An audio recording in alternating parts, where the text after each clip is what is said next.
Assalamualaikum warahmatullahi wabarakatuh. Yang terhormat Bapak Ibu penguji uji kinerja, perkenalkan nama saya Anissa Fauzia Rahma, nomor induk mahasiswa 24105165774, LPTK Universitas Negeri Yogyakarta, bidang studi pendidikan profesi guru. Pada hari ini, hari Senin tanggal 25 Agustus 2025, saya akan melakukan uji kinerja di MAN 2 Kota Tangerang pada mapel geografi dengan materi wilayah. Terima kasih, selamat menyaksikan. Assalamualaikum warahmatullahi wabarakatuh. Waalaikumsalam warahmatullahi wabarakatuh. Ya, sebelum mulai ya, Ibu minta tolong untuk ketua kelasnya, Wawa, untuk memimpin doa bersama-sama. Belajar langkah baiknya berdoa dalam hati dimulai.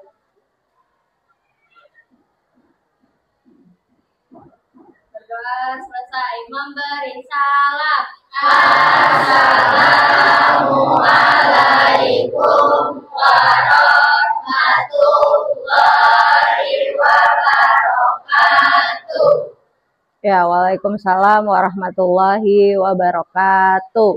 Ya, berikutnya Ibu akan absen dulu kehadiran dari Afrinal.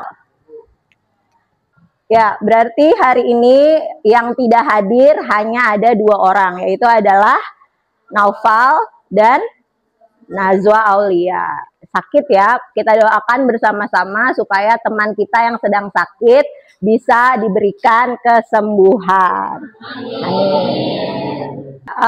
Berikutnya ya, Ibu mau ngecek dulu kebersihan kelasnya. Dilihat coba kanan kiri tempat duduknya, apakah ada sampah yang masih tertinggal di kolong meja di kanan kiri. Udah bersih? Alhamdulillah. Bajunya udah pada rapi? Alhamdulillah. Kalau gitu kita bisa mulai kegiatan belajarnya. Hari ini kita akan melanjutkan kegiatan belajar kita yang sudah kita mulai di minggu kemarin. Ada yang ingat nggak? Kemarin kita sudah belajar tentang apa? Wilayah. Ya, tentang wilayah. Ada yang mau menjelaskan apa yang dimaksud dengan wilayah? Fabregas, ya silakan Fabregas. Menurut Prescott, wilayah merupakan suatu area geografis yang memiliki batasan tertentu dan biasanya dikaitkan dengan aspek politik, administratif, atau hukum. Ya, kita kasih aplaus dulu untuk Fabregas. Ya, jadi wilayah yang sudah kita pelajari di minggu lalu itu masih dalam konsep pengertian, yang mana tadi disebutkan oleh Fabregas ya, itu adalah salah satu pengertian dari seorang ahli. Yang kalau bisa kita simpulkan sebetulnya ya, wilayah itu adalah sebuah tempat yang memiliki karakteristik dan juga ciri tersendiri. Sehingga kalau kita lihat di setiap wilayah di dunia ini punya wilayah-wilayah yang berbeda-beda. Gitu ya. Itu materi kita di minggu yang lalu. Hari ini kita akan belajar materi berikutnya, yaitu adalah mengenai jenis-jenis wilayah ya. Ibu akan gunakan PowerPoint, bisa dilihat nanti di depan ya. Yang pertama ya, yang diharapkan dari tujuan pembelajaran hari ini yaitu adalah kalian bisa mendeskripsikan konsep wilayah secara sederhana. Jadi apa yang disebut wilayah, kemudian nanti yang pengertiannya itu diharapkan kalian setelah mempelajari ini bisa menjelaskan itu. Kemudian yang kedua yang menjadi tujuan utama kita hari ini yaitu adalah mendeskripsikan jenis-jenis dari wilayah tadi. Karena kita tahu bahwa wilayah tadi mempunyai ciri khas sendiri-sendiri, yang artinya ketika pengkategoriannya akan ada jenis-jenis tertentu dengan karakteristik-karakteristik tertentu. Dan hari ini kita akan pelajari itu. Kemudian yang berikutnya ada sifat-sifat atau hal-hal yang diharapkan dari pembelajaran hari ini, yaitu di profil pelajar Pancasila. Melalui pelajaran hari ini, Ibu berharap kalian bisa berpikir secara kreatif, karena nantinya kita akan bersama-sama mengolah data menjadi sebuah media gitu ya. Jadi sisi kreatif ini diharapkan untuk bisa muncul dari diri kalian. Kemudian yang kedua ada bergotong royong. Kenapa bergotong royong? Karena hari ini kegiatannya adalah kegiatan kelompok. Jadi diharapkan dengan adanya kegiatan kelompok, kalian punya rasa gotong royong. Gotong royong tuh berarti kalau ada pekerjaan yang sulit, dikerjakan bersama-sama. Kalau ada pekerjaan yang mudah pun, kalau bisa dibagi-bagi agar merata gitu ya. Kemudian yang ketiga yaitu adalah bernalar kritis. Kenapa bernalar kritis? Karena nanti akan ada permasalahan-permasalahan yang harus kalian cari solusinya. Jadi 3 hal ini diharapkan untuk bisa muncul. Kenapa? Karena nanti di dalam instrumen penilaian yang Ibu punya, nanti ketika diskusi itu berlangsung, akan ada aspek-aspek kreatif, bergotong royong, dan bernalar kritis ini. Ya, berikutnya ya, di sini ada gambar yang bisa kalian perhatikan. Kira-kira familiar nggak sama gambar yang ada di depan? Familiar. Gambar apa ini? Peta apa? Peta Indonesia. Jadi kalau ditanya wilayah Indonesia, ya inilah batasan-batasannya. Kemudian apa namanya? Wilayah-wilayahnya ini adalah wilayah Indonesia. Di next, coba. Nah, kalau ini familiar? Baru lihat? Baru lihat ya? Apa nih kira-kira nih? Peta Provinsi Banten. Kira-kira beda nggak sama gambar yang tadi? Apa bedanya? Ya, kalau ini wilayahnya lebih kecil. Kalau yang tadi wilayahnya jangkauannya lebih luas. Di next. Ya, ini berikutnya yang terakhir. Gambar apakah ini? Ya, peta kota Tangerang. Di pertemuan yang lalu juga kita udah ngebahas mengenai wilayah tempat kita nih, kota Tangerang. Ada berapa kecamatan kemarin? Ada 13 kecamatan. Yang kalau kita lihat masing-masing punya ciri khasnya sendiri-sendiri gitu kan ya. Jadi kalau misalkan coba di next. Kalau kita lihat apa sih perbedaan dari ketiga tempat atau ketiga gambar tersebut? Ada yang bisa memberikan pendapatnya? Apa kira-kira bedanya dari gambar yang pertama, gambar yang kedua, gambar yang ketiga? Ya, siapa yang mau jawab? Tunjuk tangan. Ya, silakan Afrinal. Apa perbedaannya?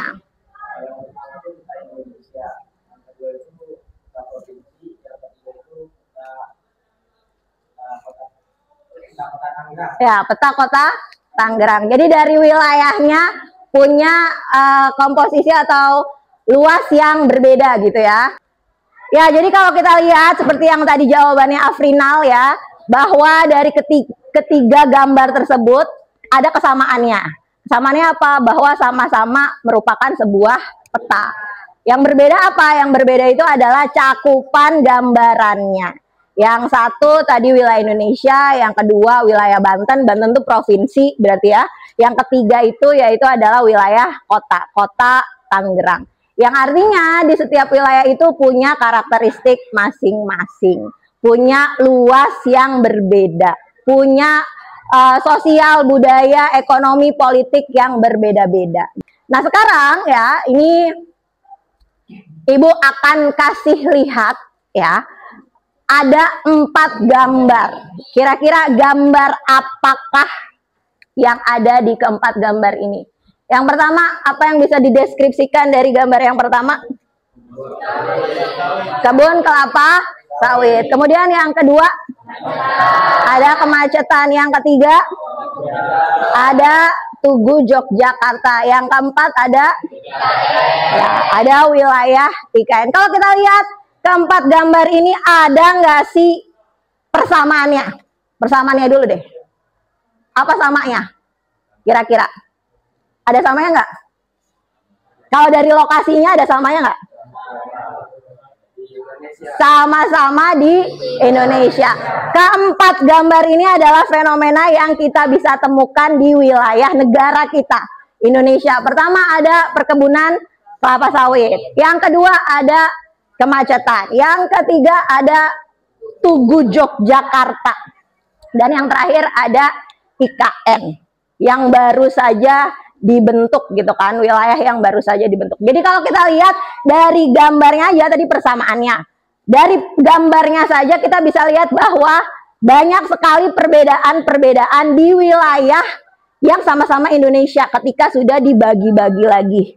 Artinya apa? Akan ada muncul jenis-jenis dan karakteristik-karakteristik wilayah, khususnya ketika kita berbicara masalah wilayah Indonesia. Nah, dari keempat gambar ini nantinya yang pertama akan ada pembagian kelompok ya. Nah, setiap kelompok nanti akan ada temanya masing-masing. Apa itu tema-tema yang akan dilakukan gitu kan? Yang pertama, Ibu minta sekarang kalian duduk bersama dengan teman satu kelompoknya. Silahkan bergerak, lakukan meja dan kursi diskusinya.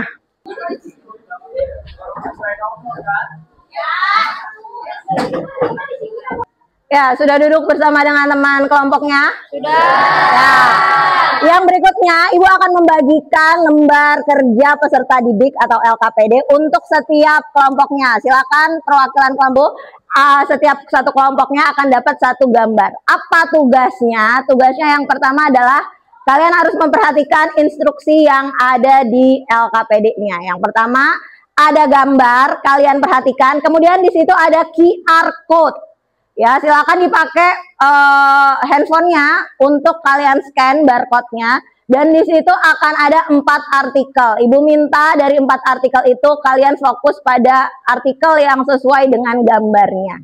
Ibu memberikan kebebasan untuk media presentasinya. Boleh berupa PowerPoint, boleh berupa infografis, boleh berupa poster. Sampai sini jelas instruksinya? Jelas. Kalau gitu silahkan Ibu berikan waktu untuk berdiskusi kurang lebih selama 20 menit.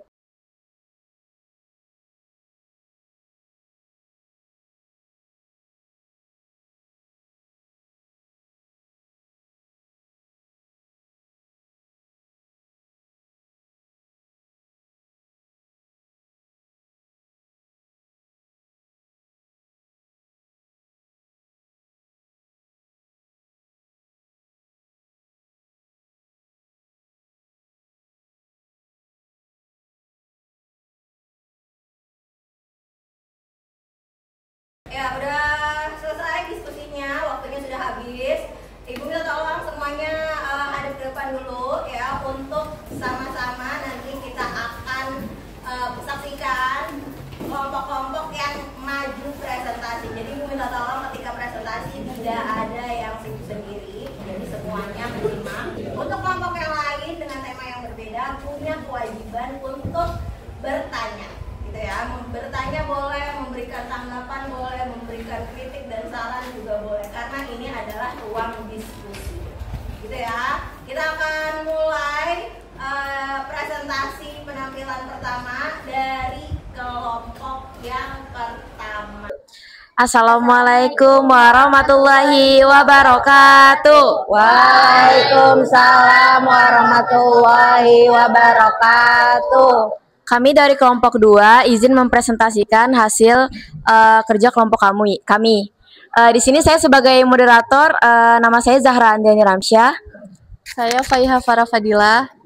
Saya Deja Irma Yunita. Saya Hilmanada Pratama. Saya Ardiga Pratama. Kemacetan di ibu kota Jakarta berada di urutan ke-10 kota dengan kemacetan lalu lintas terparah di dunia. Jakarta menjadi satu-satunya kota di Asia Tenggara yang masuk daftar 10 besar. Kemacetan di ibu kota tak kunjung membaik.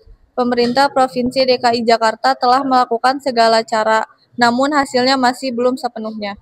Jenis wilayah apa yang terlibat Jelaskan alasannya. Wilayah fungsional atau nodal region, wilayah yang dicirikan oleh kegiatan yang saling berhubungan antara beberapa pusat kegiatan secara fungsional.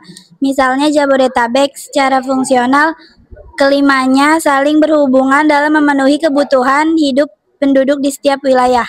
Terima kasih semuanya. Sampai di sini ada yang ingin bertanya. Assalamualaikum warahmatullahi wabarakatuh. Waalaikumsalam warahmatullahi wabarakatuh. Nama saya Muhammad Faris Albar dari kelompok 3. Pertanyaannya, mengapa pembangunan flyover dan underpass dianggap efektif untuk mengatasi persimpangan yang padat? Terima kasih. Saya akan menjawab pertanyaan dari Paris. Jawabannya, karena keduanya memisahkan arus lalu lintas di persimpangan. Dengan begitu kendaraan tidak perlu berhenti menunggu lampu merah, sehingga arus lalu lintas lebih lancar, kemacetan di simpang padat berkurang, waktu tempuh lebih cepat, resiko kecelakaan di persimpangan menurun. Ya, Assalamualaikum warahmatullahi wabarakatuh. Waalaikumsalam warahmatullahi wabarakatuh. Sebelumnya izinkan saya memperkenalkan diri. Nama saya Rizkia dari kelompok 6. Saya ingin bertanya, apa saja upaya yang telah dilakukan pemerintah untuk mengatasi kemacetan? Terima kasih. Saya akan menjawab pertanyaan dari Rizkia. Apa saja upaya yang dilakukan pemerintah untuk mengatasi kemacetan? Yang pertama, membangun infrastruktur jalan. Yang kedua, membangun transportasi umum massal. Yang ketiga, kebijakan pengendalian kendaraan pribadi. Yang keempat, peningkatan fasilitas pendukung. Yang kelima, rekayasa lalu lintas. Dan yang keenam, digitalisasi dan teknologi. Apakah sudah dijawab? Sekian dari kelompok kami, kurang lebihnya mohon maaf. Wassalamualaikum warahmatullahi wabarakatuh. Waalaikumsalam warahmatullahi wabarakatuh.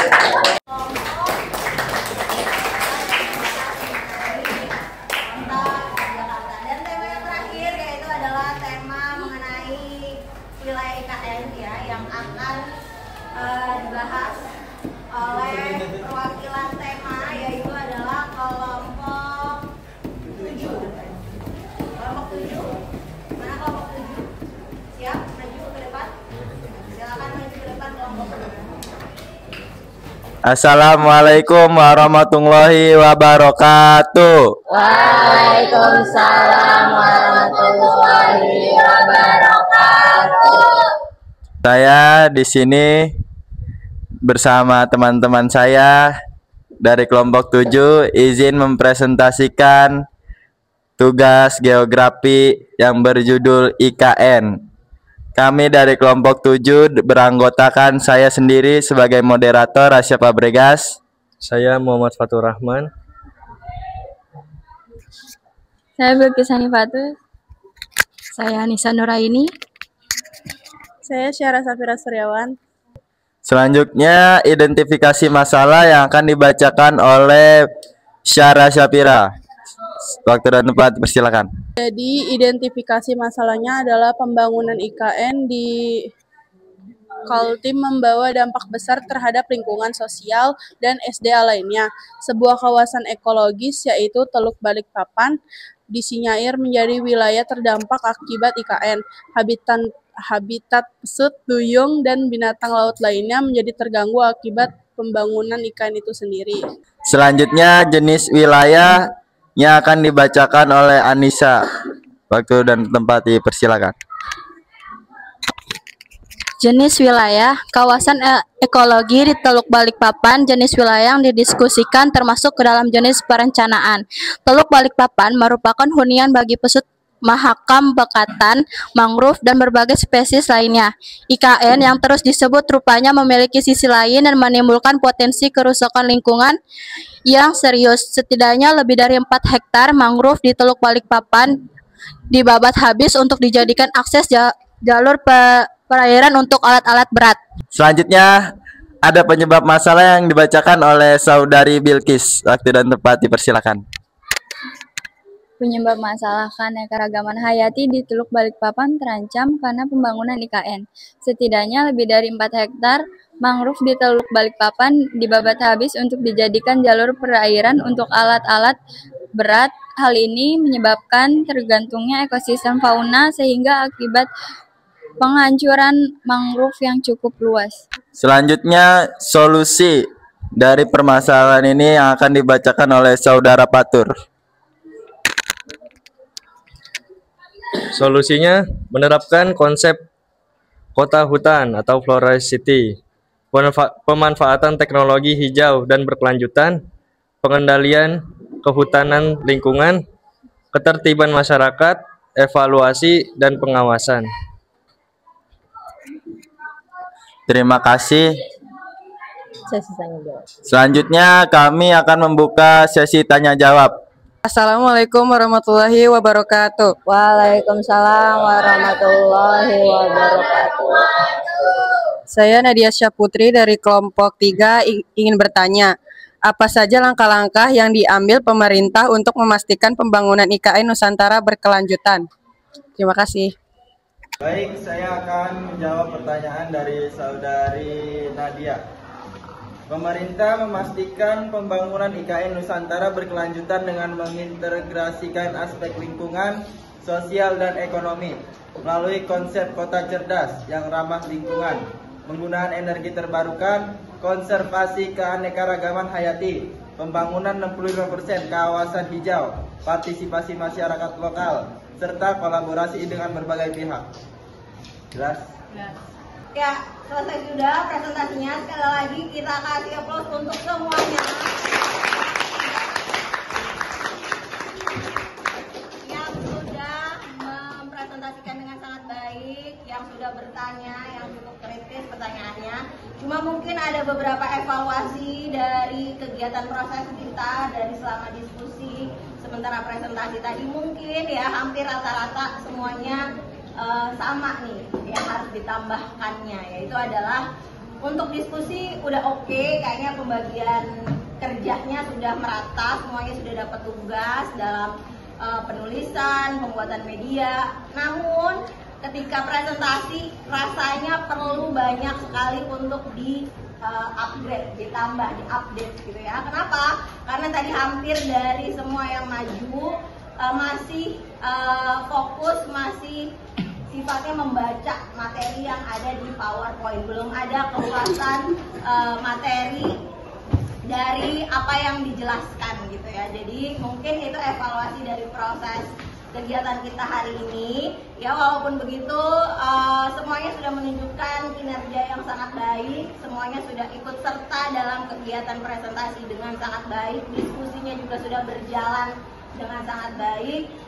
Mudah-mudahan bisa diterima materinya. Walaupun begitu, Ibu akan memberikan penguatan materi dari apa yang sudah disampaikan. Jadi temanya hari ini tadi apa yang Ibu bilang di awal? Wilayah. Nah, wilayah. Kemudian hari ini khususnya kita akan membahas mengenai jenis wilayah. Kita lihat dari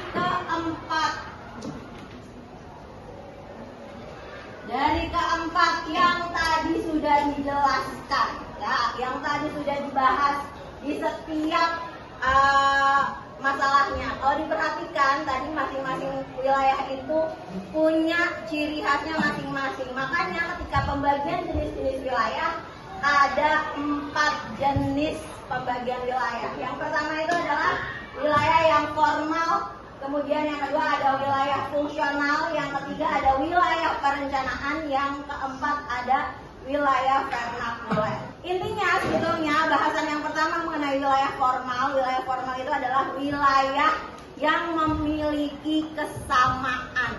Jadi ciri pertamanya atau karakteristik pertamanya itu adalah wilayah tersebut ada satu kesamaan. Kalau dari 4 masalah yang tadi, kelapa sawit, kemacetan, kemudian ada Yogyakarta, kemudian ada IKN. Kira-kira wilayah formal ini masuknya ke permasalahan yang mana tadi? Dari keempat itu yang paling mendekati yang mana? Kelapa sawit? Masuk nggak? Kenapa enggak? Beda, awalnya beda. tumbuhannya sama, kelapa sawit semua. Jadi ya, kalau di dalam teorinya perkebunan kelapa sawit itu adalah masuk ke dalam wilayah yang formal. Kenapa formal? Karena di dalam perkebunan itu kecenderungannya wilayahnya punya satu jenis tanaman yang sama. Apa itu? Kelapa sawit. Jelas. Jadi wilayah yang pertama, pembahasan pertama itu adalah wilayah formal. Kemudian kalau yang kedua, wilayah fungsional apa? Ada kata-kata heterogen. Heterogen itu adalah berbeda-beda. Nah, kalau fungsional ini lebih kepada wilayah yang bisa memberikan dampak kepada wilayah-wilayah di sekitarnya. Contohnya kayak apa? Kalau dari 4 itu, ya kemacetan. Kenapa di Jakarta bisa macet? Apakah yang bikin macet orang Jakarta sendiri? Nah.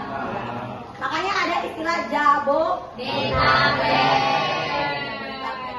Jakarta itu adalah sebagai wilayah fungsional yang memberikan pengaruh terhadap wilayah-wilayah yang ada di sekitarnya. Bodetabek tadi Bogor, Depok, Tangerang, Bekasi memberikan dampak sehingga wilayah di masalah yang kedua itu masuk ke dalam wilayah yang fungsional. Kemudian yang ketiga ada yang dinamakan sebagai wilayah perencanaan.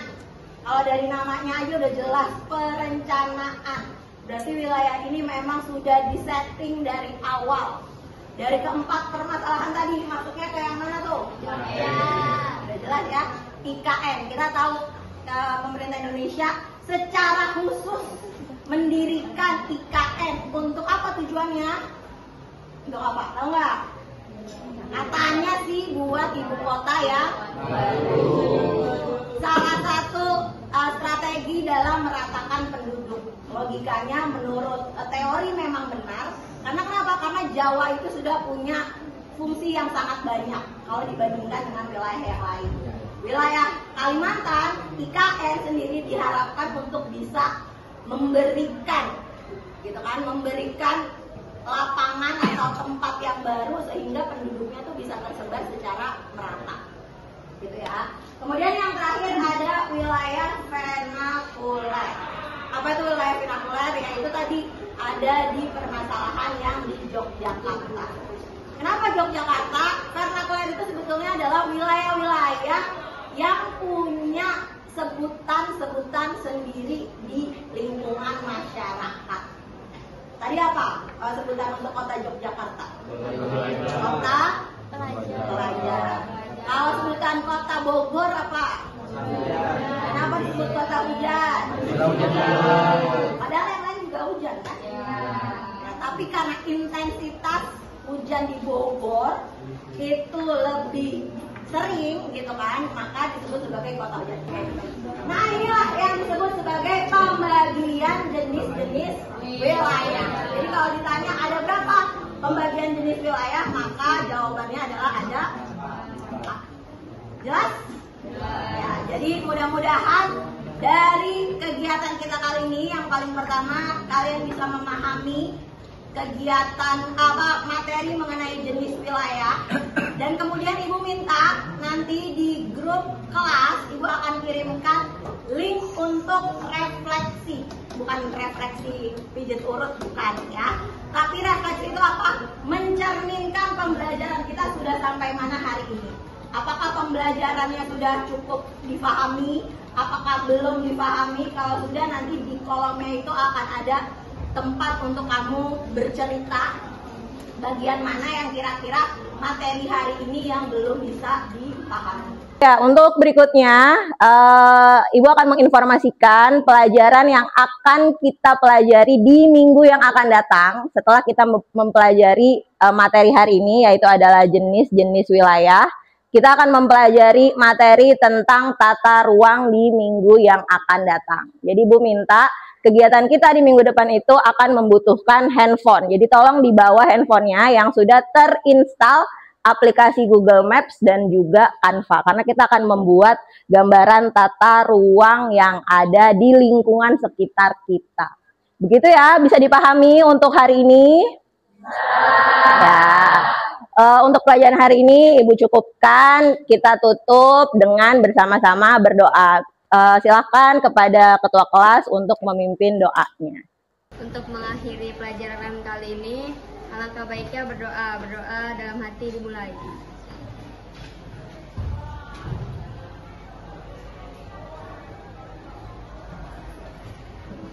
Berdoa selesai, memberi salam.